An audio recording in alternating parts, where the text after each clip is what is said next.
Liberal Democratic party LDP সভাপতি colonel অলি আহমেদ বলেছেন, দুর্নীতি, চাঁদাবাজি, ঘুষ এখনো বন্ধ হয়নি।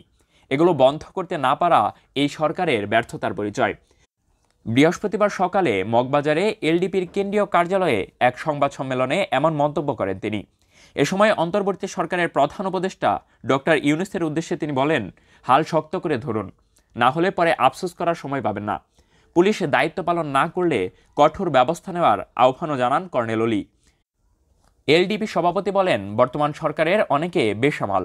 দেশ সঠিকভাবে পরিচালনার জন্য আগে তাদের নিয়ন্ত্রণ করতে হবে। সরকারের বিভিন্ন পদে ফ্যাসিবাদের দূষরদের পদায়ন করা হচ্ছে বলে অভিযোগ করে তিনি বলেন, এভাবে কাঙ্ক্ষিত লক্ষ্য অর্জিত হবে না। যারা স্বৈরাচারীকে নিরাপদে থাকার সুযোগ করে দেয় তারা বাংলাদেশের বন্ধু নয়। এ সময় মমতার বক্তব্যের বিষয়ে তিনি বলেন, ভারতে মুসলমানদের উপর যে অত্যাচার হচ্ছে সেজন্য ভারতেই জাতিসংঘ শান্তিরক্ষী বাহিনী মোতায়েন করা উচিত। এছাড়া ভারত যে শত্রুতা পোষণ করছে অবিলম্বে তা থেকে বিরত থাকা উচিত বলেও মন্তব্য করেন কর্নেল অলি। আখিরুল ইল্লিন, টিডিং নিউজ বাংলা।